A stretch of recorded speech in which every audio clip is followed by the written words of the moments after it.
Hi there, this is a follow-up video to the report I made last week about the first leaked photos from that failed Game of Thrones prequel pilot about the Long Night, titled Bloodmoon, which was so bad HBO was willing to take a complete $35 million loss on it. Well, after I posted that, the makeup artist put up a few new images on her Instagram. And then in response, the storyboard artist did as well. These are the storyboards for that scene. Then, because she noticed the images were starting to circulate and she could get in trouble, she took them all down. Though thankfully it's too late to affect anything, that the images are already circulating through all of social media. Fan sites and news sites have downloaded them. They're all up on, like, the World of Westeros wiki anyway. So we saved all of these. They're all in circulation, thankfully. And she posted half a dozen new things, and 3 or 4 of them are just alternate headshots, makeup tests. I'm not going to bother posting those. She posted 2 really significant images. And within a single frame, both of these really highlight the absurdity of this bizarre $35 million failed pilot. And one of these she even posted as a moving image, like a GIF. It's 2 seconds, but it feels more real to see it in motion, because it actually seemed to be what they were filming, not just actors standing around. But I'll start in the order I got them, and the first one is shorter, and it leads into the second one. This first new one we got, this is a gorgeous image, wide shot actually, of what appears to be the wedding party at Casterly Rock.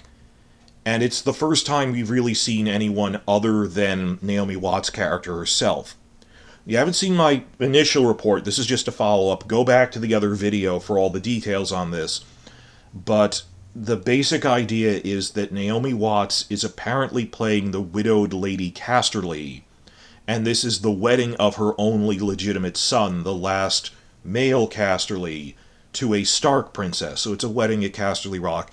And this is a rough cut, obviously, so there's blue screens out the windows, because they would CGI in these seascapes later on. It's fine, I know it's a rough cut. So, there's a wedding party there that we actually see the reception in the garden or something, and we see other characters for the first time, particularly the soldiers and guardsmen. And just look at the armor in this, that this is really ancient Greek inspired. I mean, we got a sense of that from her clothing, Naomi Watts' clothing in other images. But this guard blatantly looks like a Greek hoplite heavy infantryman. This is what Greek armor looked like with the helmet. This is Bronze Age Greece. The ancient Greece, Bronze Age Greece from the Trojan War. That's really the image they were going for here. Now, since I posted my initial report, some other channels also posted up dissections of this, so shout out to everyone. Red Team Review and Preston Jacobs cited me heavily, thank you. Also, returning the shout out to World of Westeros, who very prominently mentioned me in his video, and his video was dedicated to, in the title, "This looks ancient Greek, it's not supposed to."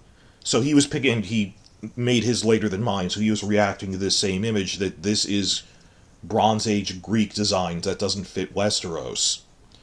To sum that up again very quickly, though I think he did a lot more articulately than I could, I'm not criticizing the physical quality of these costumes. I mean, they're great. They look like they'd be great for a movie about Bronze Age Greece and the Trojan War.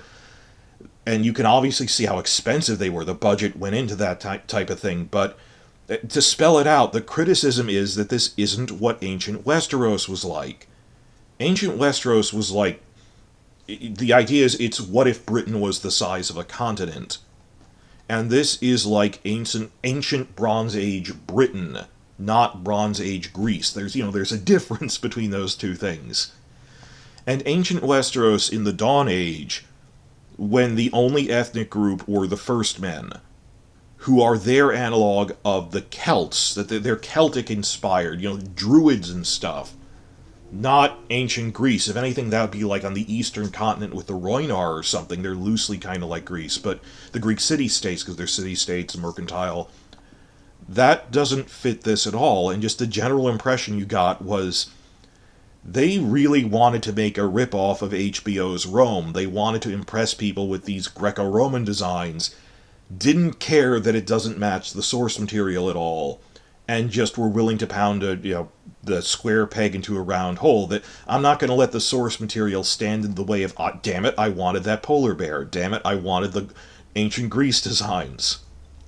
So even though it's blatantly obvious this doesn't fit, and you can make the argument, well, we don't really know that much about civilization was devastated by the Long Night disaster, it could have been other things. Even so, it just tonally doesn't fit, and you can't expect the First Men to have been that differentiated across all of Westeros, but even this ancient Greek design, which doesn't really fit, is the least of this bizarre prequel's problems. Which brings us to the second of the two new images, which is really the main focus of this whole video. That the makeup artist actually posted this as a 2-second GIF image on Instagram. So, it doesn't just appear to be a makeup test, but actually 2 seconds of footage through a camera. Not much is happening, just it makes it feel so much more real to see it in motion, and this was apparently when they were really filming.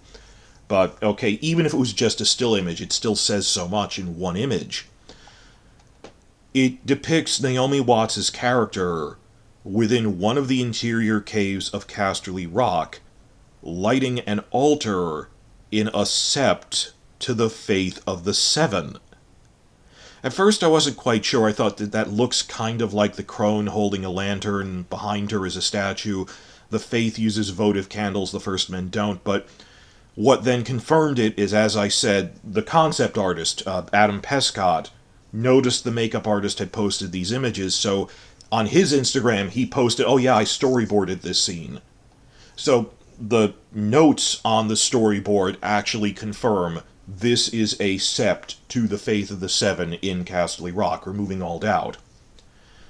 Of greater interest, though, is that the storyboard, same storyboard, also reveals the name of Naomi Watts' character for the first time.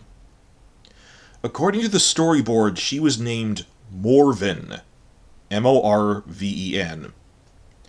And at first, the Tolkien fan in me, knee-jerk, went, oh, this is a rip-off of Morwen, the Tolkien character in the Silmarillion, wife of Hurin, mother of Turin. But then I realized, no, they didn't do that. That, Morven with a V, not a W, is actually a real-life name. It's a real-life Gaelic name, and that's apparently where they got it from. And other fans looked up in, etymology websites, what does the name Morven mean? And the real name actually has a double meaning. It can mean either from the sea or big mountain. Because the name comes from a mountainous peninsula in Scotland. And that seems fitting for a character at Casterly Rock, which is this big mountain with sheer cliffs by the seaside, with a lot of caves inside.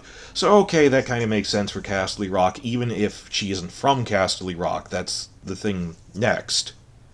That her name doesn't match any of the other characters in House Casterly we found out about, even her own daughters. Those casting sheets Redanian found out half a year after the project was cancelled, that other things said she had 5 daughters and 1 son, that the daughters had names like Aurelia and Flavia, going with that rip-off Greco-Roman feel for names.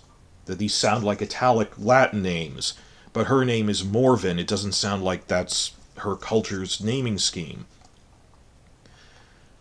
It seems pretty clear from all of these pieces of evidence, putting 2 and 2 together, that Morven is an Andal, a foreign bride to the late Lord Casterly, which in and of itself isn't the worst idea. It's playing on it, but then you can tell HBO is going to mishandle this.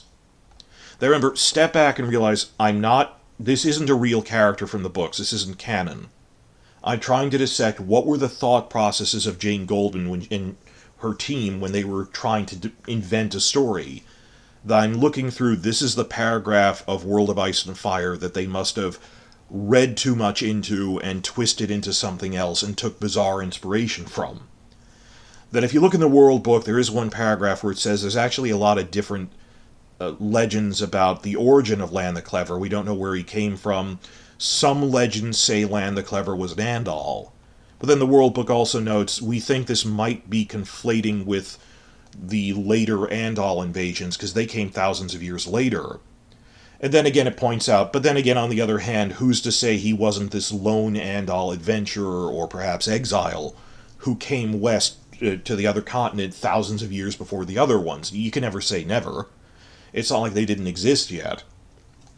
So what I think they did is that not only is Morven an Andal, Lan the Clever is her bastard son. Consider that the only description we got for this character is she's a charismatic socialite hiding a dark secret. What more dark secret can there be than, like, a bastard son from a royal wife or something? Because another rumor is that Lan is being held prisoner by the Starks, who then present him as a gift at the wedding to her, that he must be her bastard son. Not related to the Casterlys by blood by any means, because he's her son. So it's, what if the legend of Lan the Clever, the thing I think they invented was that it got distorted over the ages and people forget that it was a mother-son duo. Not unlike Rome's Augustus and Livia, for example. What if later historians conflate everything Cersei did with just Joffrey? That kind of thing. But stepping back, even though that isn't the worst idea you've heard on paper, that, well, it was really Lan's mother was a foreign Andal bride to a Casterly, and then she advanced her bastard son, not the worst idea I've ever heard. You know damn well they wanted this to be the Naomi Watts show.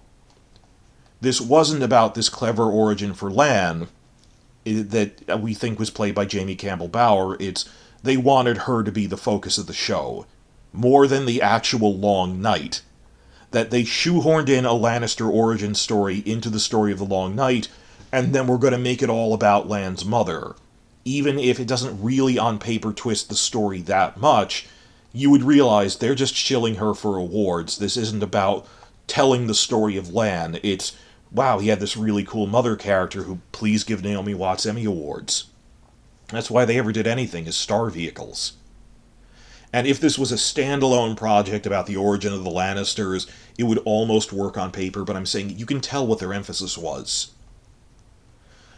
On top of that same image, you can see the little black girl in the background.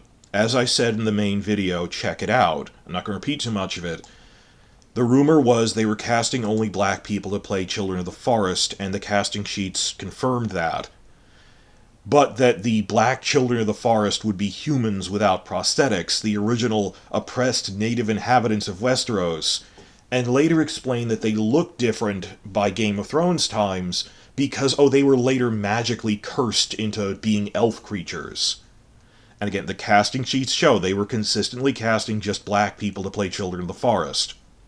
So why is there a black girl here? Well, the rumor was that when the First Men adopted the religion of the Children of the Forest, they took on their priesthood, the Green Men and stuff, as court advisors. So other leaks, independent of me, said both the Starks and Casterlys are attended by Children of the Forest priests, much as a later court would be attended by maesters, for example. So this is like her Children of the Forest attendant at Casterly Rock. Even though she worships a different religion, she's following the faith of the Seven. So in one image, this captures 4 things wrong with this show. Point 1, just from her dress, is this ancient Greek instead of Celtic aesthetic. Second, large focus on the Lannister origin story just for name recognition. 3, heavy emphasis on the Andals and faith of the Seven, because it's not just, she happens to be an Andal. David J. Peterson said, they're going to come in large numbers. That's why they had me invent an ancient Andal language. This also explains why the lyrics at her son's wedding, her legitimate son's wedding, were, Peterson stated, to be in ancient Andal, because his mother is Andal by birth. So her name is Morven Casterly, though that is her married name, not her maiden name. But for, wiki purposes and stuff, we're calling her Morven Casterly now that we confirmed that she is the widow of Lord Casterly and probably an Andal bride. And that's point 3, that they were shoehorning the Andal stuff very prominently, not just, I happen to follow the faith in private, but we built a full mock-up set of a Sept with all the statues. And point 4 out of the 4, all in one image, why is there a black girl as an attendant here? Because she's a child of the forest, and she'll get cursed later. And all of this in one image, that people were trying to convince themselves, no, there's a lot of black people because they're going to the Summer Isles. They're not. They were thinking up some weird way for them to be a social group in Westeros itself, in a way that not only made no sense, but was deeply insulting. Just, no one asked for this.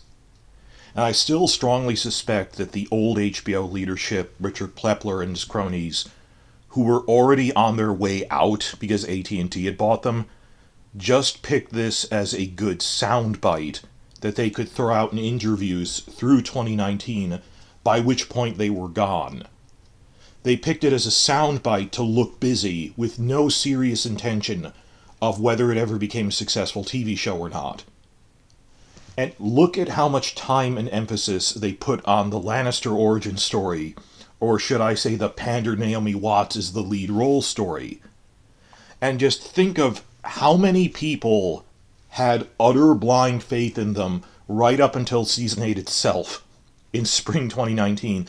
Throughout the casting on this, late 2018, gearing up to film early 2019, there was a lot of spillover hype for this, because there weren't real news reports. There was hype news. This is what really destroyed Game of Thrones, that Benioff and Weiss had so many gaffes leading up to 2019. You think, oh, the inside the episodes like Danny kind of forgot.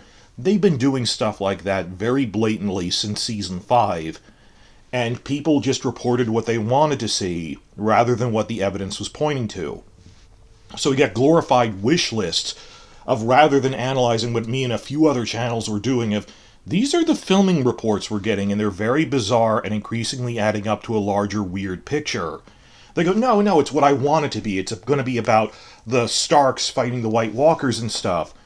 And no, look at all this stuff about, no, there's the dichotomy, the difference between what you mentally pictured this was going to be. And no, most of the emphasis is on the Lannisters, their half-Andal, and there's Children of the Forest or their black attendants or something. This isn't what people mentally pictured, and the problem is people were going by what they mentally pictured rather than what they were giving. Same with the later seasons, Season 5, and particularly Season 8. It'll be the best show in history because I'm projecting my theories onto it rather than there's no way they've changed too much for this to be a coherent show. So you see, for me, this is all part of the same pattern of that wishful thinking rather than real reporting. And I even said it's semi-reasonable if you were doing a Land the Clever origin story on its own to go, well, his mother was an Andal or something. Take the mental step back. If you haven't commented already, I want people to watch the whole thing before they make comments on videos. Realize this isn't a serious attempt to interpret Westeros or portray Martin's world, or even they have a different wacky interpretation of it relative to us. They don't have an interpretation. There are out-of-universe reasons they did these things. Take that. Even in Game of Thrones, until late seasons, people be going, well, they just have a weird interpretation of Littlefinger or something. No, they're just showing off the actor, according to what they think showing off means. That mental step back, that the old HBO, thankfully the new one doesn't do it as much. Plepler's HBO was actively trying to pander A-list actors in vanity projects. They pretty much openly said that we're trying to promote a boutique culture that attracts A-list Emmy-level stars and puts them in projects with total creative control. A-list actors in vanity projects. All of this emphasis on Naomi Watts is this Lannister character who's Land the Clever's mother. By comparison, if for whatever reason they had cast Nicole Kidman as Elenai, the wife of Durin Godsgrief, right? That arguably there's more reason for Durin Godsgrief to be in a story about the Long Night, because there's at least some mention in the book that some legends do say that he knew Bran the Builder from the House Stark, who helped him build Storm's End, though we don't know if that's a later embellishment or not, but there's at least, if you were trying to make the story of the book, at least some basis for claiming they knew each other. And the whole idea that Durin Godsgrief warred against the gods and took Elenai, daughter of the sea, to be his wife, daughter of the storm and sea gods. And Elenai's only real role is wife of Durin Godsgrief. If, due to whatever random chance, they had managed to cast Nicole Kidman as Elenai, Durin's wife, they then would have twisted and altered the entire show to the point that L&I was the main character. And then gaslighted us about, well, no, it's an inventive new take on it. You don't care about L&I the character. You're doing this to show off Nicole Kidman. Same thing here, that we managed to have, we got what you call a big casting get. That we got a big get with, we got A-list Naomi Watts to play Lan the Clever's mother. And the show isn't even about Lan the Clever anymore, much less the Starks. It's about Naomi Watts, the character who started off as just his mother. And this isn't even touching on how the hell at the last minute did you land on black people or children of the forest. So the question I'm left with, that these are interesting new photos just emphasizing what we already heard. And we have some names to attach now, but who made these decisions? I'm not even sure. We don't objectively know. Was this Jane Goldman all on her own? Was it something HBO told her to do and she was really powerless to fight against? Why was there no oversight? And even stepping back from the story was unfaithful to Martin, or just a stupid show in general, who spends $35 million on an untested pilot with no oversight? We think the first time HBO executives saw any footage of this is when they screened the finished pilot, the rough cut of it. So the question we're left with is, who is responsible? Who should have been doing their job but didn't? Who should have been exerting oversight? And going back through the interviews, there were some weird things they said, which raised more questions than answers, but I want to put more emphasis on that lingering question of, is it all just Plepler? Was Goldman left holding the bag? Who bears the blame for this? And there's probably multiple people at multiple stages of this, of, you weren't checking the money, you had crazy ideas, you forced them to do that other thing. Who the hell is responsible? You don't just have a $35 million failed pilot and then have it fade from memory. There's accountability. Someone is to blame for all of these things.